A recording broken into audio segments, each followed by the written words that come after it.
You are listening to the Social Hotelier Show, a podcast that inspires hoteliers to create meaningful and memorable experiences for their customers in pursuit of their passion.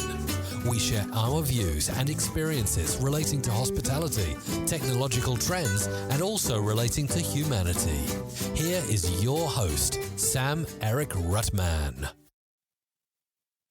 Hi everyone, welcome back to the Social Hotelier podcast with me, Sam-Erik Rutman.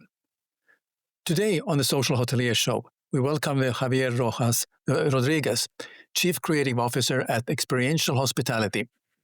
With over 2 decades shaping the luxury hospitality worldwide, Javier blends architecture, sustainability, and storytelling to create destinations that go beyond design. They inspire belonging.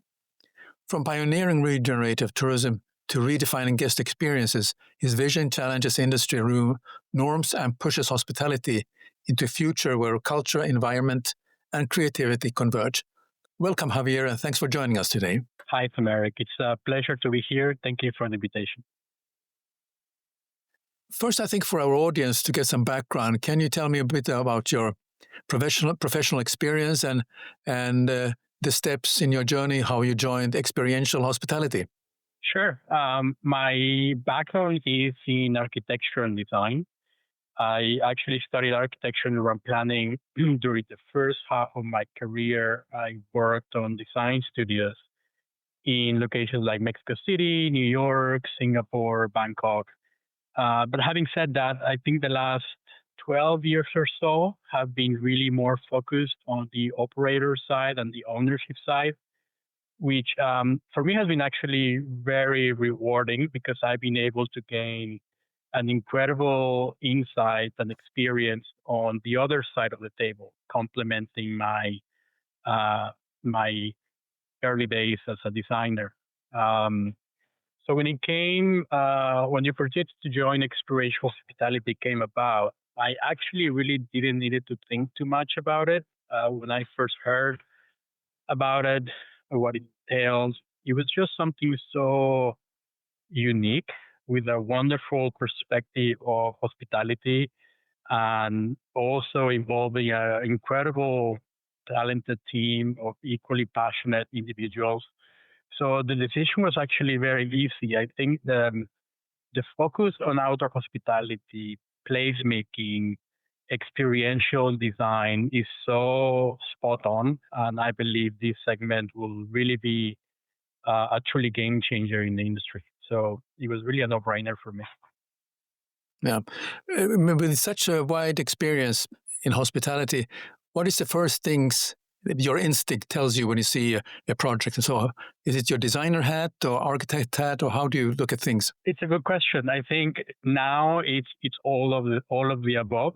I think I cannot, having seen all sides of the table, I cannot allow myself to only look at it from one perspective. That would be too monodimensional. And I think, hospitality, the nature of hospitality is that it's involving all these different dimensions, all these different backgrounds, all these different specialities. It's so fascinating to look at it like that. And I think, I always look at it from all sides. Yeah, well, I have the same. I started in operation and went into development and also as a regional role with a few hotel companies. And now I'm in a very different situation where I can take advantage of the experience I've had for the years. And I'm sitting now in an architecture firm, and they all think I'm a senior architect, the lead architect. So, well, I said, I actually know nothing about architecture. Obviously, I'm very passionate about the design. I'm fascinated about the interior architecture, spatial design, and et cetera. So I'm the one who's learning there. But what I try to do is to give my perspective from the guest experience, and also looking at my experience as a hotelier wherever I can. So it's kind of a dream come true to do a lot of things. So maybe you must have the same feeling when you have moved on and joined experiential hospitality. Yeah, for sure. I mean, it's very rewarding, right? When you actually look back and think of all of what you've experienced, and that becomes part of your toolbox with how you do your day to day. I think experience really shapes who you are, for better or for worse.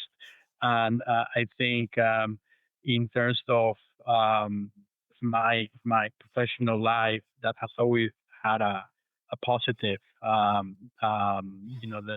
different types of experiences, the different types of countries that I've been and continents. So it's just been I could not imagine doing what I do now without having had those experiences. Yeah. Just so we know, the audience understands, in what countries have you worked? You are now in Mexico. Yeah, But you said Mexico. I lived in the U.S., New York. I lived in Europe. I studied my master's degree in Holland, and I spent quite a bit of time in Southeast Asia, from Singapore to Thailand to Malaysia, and then made it back to Mexico 8 years ago, after wow, almost 23 years away from my home country. Wonderful. We had a discussion prior to now as we are speaking, and I had a sense that you're quite critical about what's going on in hospitality, and you said that hospitality has lost its imagination. What does it mean, in your opinion, in terms of practical terms, and how do we bring creativity back into the industry that you feel that somewhat may have been lost? Yeah, it's a good question. I mean, I think, this also is coming from a designer. I think we spend too much time thinking about aesthetics. We spend too much time thinking about the final product. It's important, but it's not everything. And I think these days I find myself thinking more about emotions, about how we make people feel when they are in a space. And that sometimes has to do with aesthetics, but a lot of time has to do with how you create a stage where nature, where the place can actually be the main character. We're part of it. So I think when we put ourselves in the picture, we start to look at things from a human perspective, and not from a perspective of what sells, of what would look good on Instagram, etc. Another way of looking at bringing creativity is also looking at it from the operational side and empowering staff to be more intuitive, to focus more on creating memorable moments, memorable experiences. And, these require, in a lot of cases, more improvisation and gut feeling than experience. And so it's less following SOPs. And I think that's really what's required to move from an industry that is not only about providing a service. It should really be, at least of what we're trying to do, is to provide an experience. Right. I mean, I understand also that sustainability or regeneration is a very important aspect. How you operate, how you think, and philosophy, and I think you argue that sustainability is now the hairdryer in the room, a basic expectation, or either a hotel operator who's very proud saying that we have no plastic in it. We have no plastic straws in a room. I mean, nowadays people kind of smirk when you hear that kind of statement. But how do we move beyond that into true regenerative hospitality? Because that's many hotels are not even, they talk about sustainability, but they're not even close to what they claim they are. Well, it's an amazing question, but let's first dive on actually on sustainability. I think recently sustainability has been actually reduced to the practice of how do you minimize the impact of construction? How do you increase efficiency? How do you achieve certifications? But sustainability per se requires regeneration. You cannot be sustainable if we don't regenerate our own social contract with the planet and with the living organisms that live in it. So really, regeneration requires a reciprocal relationship between all of the elements in the ecosystem. To go even further beyond, I think the discussion should really not be about putting a plastic or straw or nut in your coconut. It should be about knowing where the coconut came from. How was it grown? How was it harvested? How was the local community around the farm or plantation affected or benefited? How was it priced? Was it priced in a fair way, in a way that it benefits the community? So all of those factors play a very important role, and that's how we strive to look at regeneration sustainability in our projects. We also need to think about being careful about the difference between making something better and regeneration. The first part, making something better, is really based on a personal assumption of what better actually is. What's better for you might not be better for me. Which can end up being, resulting in inappropriate effects on the local conditions and local markets. So for me, true regeneration is intrinsically related to the quality of the living organisms in that ecosystem. So it kind of really asks the questions: how can we bring new life into an ecosystem that's decaying or dying? And the difference then to sustainability is about machines and systems, and it's about the non-living entities, and it focuses on efficiency. So it asks the question, how can we get more by doing less? So for me, that's really the key difference between the two, and why there's actually a reciprocal relationship between both of them, but also why true regeneration is, I think, a more sophisticated understanding of what we sometimes think about it when we hear that term. Yeah. I'm interested in your thoughts on the language of design, because you have mentioned that the language we use shapes our approach. How does changing the language of hospitality design change the outcome? Well, let me rephrase that a little bit. For me, it's really not so much about the language; it's about the grammar. So it's really about, the language of architecture is very simple. It's concrete walls, arches, windows. I am more interested in the system or the grammar, the rules with which you play with that language. And rules are very important to implement that. It can bring a new level of sophistication with some very simple, almost rudimentary elements or words, right? So you kind of really have to change the grammar of hospitality if you want to come up with a new way of using the language. So for us, for example, like at experiential hospitality, that means putting the experience always above anything else. We still have beds, rooms, restaurants. That's our language. But the way all of these are always at the service of something bigger, meaning the experience, is for us the one of our missions, and never the other way around. So first the experience, and then everything else. Yeah. I'm interested in the carbon footprint blind spots.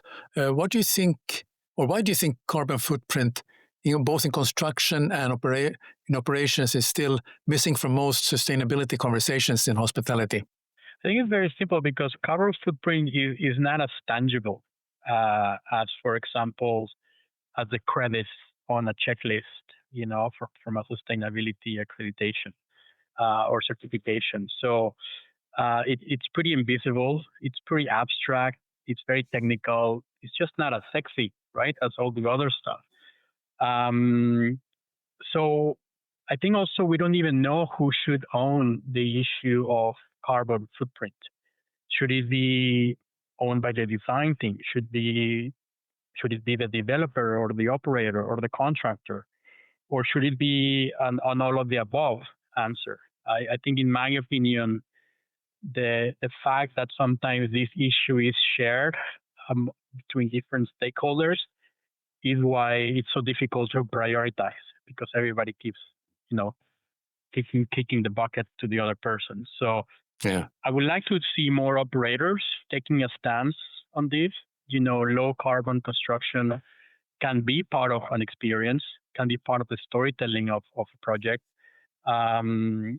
It would take definitely a serious approach in collecting data, being transparent about how you are communicating these, and taking ownership also of your own maybe shortcomings. I think knowing what we are doing wrong is really the first step in correcting it. Yeah, I mean, I totally agree with you. I think the hotel operators, the brands, would need to take a more of a decisive responsibility in this, and then because they tend not to want to talk about it, they just pass the buck to somebody else. So I mean, I share your views on that. One of the things that I always think about is that hotels takes years to build, yet the world changes overnight. Maybe we don't feel it, but there's a change ongoing.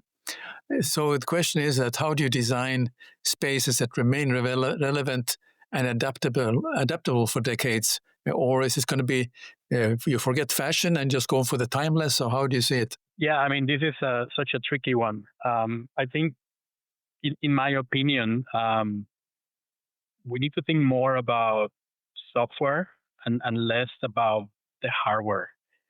Let me explain. So I think architecture for me is, think of it as the hardware. Not only is one of the slowest professions in the world, it's also one of the least flexible ones. Once you pour the concrete, you have to come back with a jackhammer to fix sticks, right? So honestly, one way to make architecture or hotels more feature friendly is to create buildings or architecture that embrace a degree of being unfinished or incomplete. I think, and again, I'm here wearing my designer hat. Sometimes we over design things, and we as designers sometimes are the worst offenders at future proofing things. So I think the best architects that I work with, they know when it's time to put the pencil down and move on.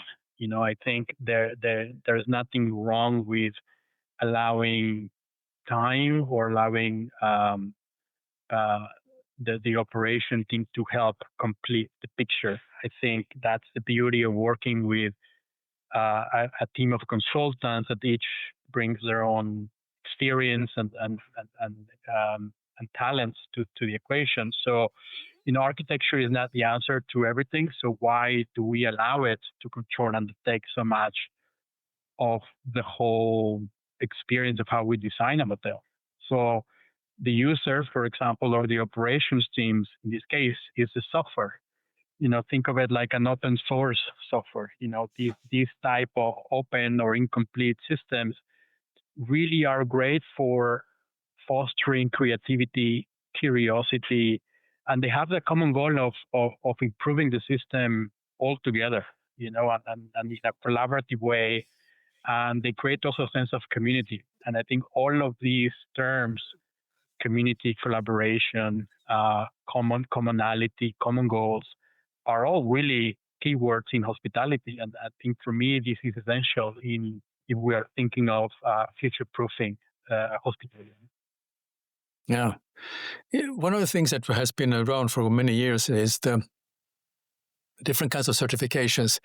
Green Turtle, Green Key. Okay, B Corp is a little bit more serious exercise, and that takes time to get certified and led. But is chasing certifications distracting us from real impact, or do they still play a critical role in driving change? I think if the certification is the final goal, we're fooling ourselves. Certifications really should be the byproduct of a bigger, clearer strategy that drives genuine quality instead of looking for paperwork compliance. Real impact, in my opinion, really comes from the maintenance of those conditions that is created in the first place. But that is difficult in an environment where most certifications are used as a one and done. like very few certifications. Well, actually, many certifications have a mechanism to revoke the certification once it's awarded, but the reality is that very few actually do. Like, for example, B Corp, as you said, they're more serious in the sense that they do, constant checks. So in a way, really all certifications should be like Michelin stars in a restaurant. If you're not able to maintain the same level of excellence and quality that you created in the first place, maybe those certifications should be downgraded or taken away. I think I'd love to see that happen more often. Yeah, I mean, we don't see that often, actually. Once you get the beautiful green turtle or green key, then it's there. And it's funny because a lot of the certifications have that embedded in their mechanisms, but they just don't implement it as much. No. You say that conservation isn't about doing nothing, it's about restoring balance. How can hospitality projects actively regenerate ecosystems? Well, in most cases, I think our understanding of conservation is to protect what's already there. Yeah. True regeneration creates what's missing. Going back to what we were discussing before about creating life in something that's decaying. So hospitality can be very instrumental in regenerating ecosystems by shifting the conversation from minimizing impact to creating net positive results. I think to do this, we really need to understand the place. We need to understand the sites, hydrology, soil types, the native and endemic species, wildlife corridors that are part of the site. And in a way, at least for us at Experiential Hospitality, hospitality projects really work like micro national parks, where before you even do anything design related, one of the first things to think about is how do we remove invasive species? How do we replant native and endemic vegetation at a large scale? And if required, how do we reintroduce keystone species that are, a big focus of how a true ecosystem works and design of a healthy ecosystem. So I think the impact of all of these actions, really far exceeds even the footprint of our site, and they have a far-reaching impact also on the neighboring communities and the neighboring and the more regional locations. So I think for me that's right. It's a big difference between conserving and it says it in the word, right? Regenerating something. Yeah. Do you have some practical examples from the projects that you've been involved with that maybe you can share to? Yeah, I mean, which simplifies clarifies the picture for the audience. Yeah, I mean, I mentioned, for example, site hydrology and native endemic species. I think a lot of our projects are in remote locations. So, for example, just the impact we would have on the site if we were to bring, water or utilities to the site will be crazy. And I think, one of the, by the proper understanding of the site and, like water, for example, is a big one. We in a lot of places that we're working on, we think about how do we capture the natural resources that we have instead of bringing a whole set of infrastructure. So, for example, rainwater harvesting, not just the harvesting, but also there is this, idea that you want to basically create avenues for water to not impact your site, to not impact your roads. So the quicker you get it out, the better. And I think for us, we want to look at it the other way around. We want to capture the water. We want that water to help us irrigate our field, to help regenerate that life that was there many years ago, but it's missing now. So, and the way to do that is by working with nature. The moment you start to lay down roads and channels and especially if you're not following the topographic contours, you're gonna end up having to fix that road every year or every 6 months. Where if you're building with nature, if you're building with the topographic contours, you are regenerating your contract with nature, your social contract. You are using it to the best of your ability in the benefit of your side. So you don't have to dig wells, you don't have to ask for government concessions, because you are actually slowing down the path of water to your side, which means that you're able to use it for you create retention ponds, and all of your units in the development can benefit actually from that uh, you know, water that just requires a very minimal level of filtering. So a lot of it, to answer to your question, is really about that, and that comes way before we even start to think about the design of buildings. We need to first kind of look at this holistic master plan before we even draw architecture lines. Yeah, yeah. You talk about escaping all paradigms and leading a revolution, not just an evolution. What does that look like for a hotel developer today? Well, again, this one is very much related to what tools we have at our disposal, and how, as I was talking before, how do we utilize the resources in our environment? and for me, again, a lot of it is you know new paradigms should focus on quality and not quantity. In terms of site planning, it all starts with a master plan that aligns itself with the land's natural system, and it should seek to tell you where you shouldn't build, as opposed to the other way around. Instead of where you build. I think that is for me the key, and in that example, really less is truly more.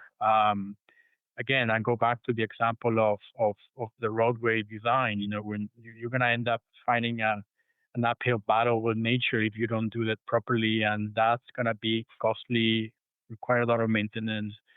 So, and I think that type of thinking should really align with with quantity over with quality over quantity. Yeah, yeah. You work with developers, I'm sure, and there must be some conversations about profitability and versus purpose. How do you convince developers that good design and sustainability aren't just ethical; they are good business? What are the kind of key arguments you give them? Yeah, this is a great one. I think that requires obviously a change of attitude when we think about what good business actually means. Yeah. I think one way to create that shift is to focus less on cost and more on value. What value you are creating. So, for example, when we're talking about experiences, I would love to see a shift in the way we think of projects from the development of the financial side. So instead of focusing on an ROI, return on investment, we should have a stronger attention to ROE, return on experience. So ROI really refers to essentially how the project performs on paper. ROE, it refers to how a project lives in the people's minds and memories. For me, that last one is definitely more connected to that idea of how do you create value that I mentioned before. When you create experiences that are worth talking about, worth coming back to, and worth paying a premium for, the financial return will follow. Now, on the other hand, good design can help reduce operational costs, extend the life cycle of buildings, increase the value of the asset. None of these are intangible. They're very much measurable. You can't really hide too much if your design is making things worst. These are very tangible and they come up very quickly. So on the good business side, you have guests that are actually choosing properties that reflect environmental responsibility and thoughtful design. I think this translates to higher occupancy, stronger ADRs, longer stays, and even greater brand loyalty, which for us is obviously very important. So I think in luxury hospitality, especially, I think these are no longer differentiators. They are expectations from the beginning. Yeah. I come from the time when all we talked about was SOPs. We have to, when we start a new hotel, we write all the manuals, and we had Intercontinental days. There was that large bookshelf full of 30 manuals, and they were all maximum standards. And then came the Hyatt. Then we had minimum standards. But now there's something we talk about is standard operating experiences, which is interesting concept. I would like to hear your views. What does it actually mean compared to SOPs, for instance? Yeah, it's a tricky one. I mean, I think experiences can't be standardized. So I think the name already itself is a bit of an anomaly. But for example, at experiential hospitality, we have a unique methodology that we've developed over decades of working in the industry of how do we discover and unearth a destination by truly taking a deep dive into each location before we even start to draw any lines, right? These process, I think, really allows us to create, a menu of very site-specific experiences for each of our sites, where really the buildings and the architecture are really just the stage for the main story to happen, and the main story is the experiences. So, for example, let's think of a very common SOP, right? The guest arrival to the property. The SOP would say something along the lines of, or you should offer the guest a welcome drink on arrival and show them it to the arrival desk. That's telling you basically what to do. It's the same thing, however, can be turned into our experience by thinking, how can we make the guest feel special? This requires a lot of purpose, a lot of intention, a lot of communication, and a lot of listening to make sure that you are actually able to anticipate the guest's need before they even ask for it. So using the same example, we start our thinking about this when even before the guests get on the plane. We want to find out why they are coming to the hotel. Why are they celebrating something special? Why do they specifically pick that destination? Then it continues once we pick them up at the airport. Maybe they had a terrible flight and they're tired and they're just not in the mood for anything. And we need to be prepared for that at the property when they arrive. So maybe they're just super excited and they can't wait to start their amazing journey with us. So this really changes dramatically how we receive them at the property. So the same experience also doesn't work for everyone. You need to really be very tailored. So in a way, you cannot really standardize it. So I guess in summary, like SOPs tells you how to do your job correctly and with consistency. But really, SOEs, or standard operating experience, as you call them, they should really be more about how do I make people feel? How do we build memories for our guests? Yeah, I mean, this is a very interesting challenge and particularly when you're recruiting new staff for a hotel, for a development project, to get the training and also developing that culture that they gear themselves, because SOPs are quite straightforward and that these are easily implemented. But that the standard operating experience, creating that, it takes a mindset and kind of rewiring probably the brain of the staff from what they're accustomed to. And you can always teach that. You can always learn that, right? I think what you cannot teach is personality. You know, it's more difficult to create curiosity. You know, I think people kind of need to come already with it. And a lot of brands are already hiring more on personality capability, because that's what training is there for, right? You train them how to do the job correctly and consistently with a level of excellence that matches your brand DNA. But it's very hard to teach the personality. If it's not within you, you know, it's especially at the luxury level, it's unforgiving. There's very little room for error. Yeah. Well, this has been a very interesting conversation, and I learned so many interesting views about the views you have.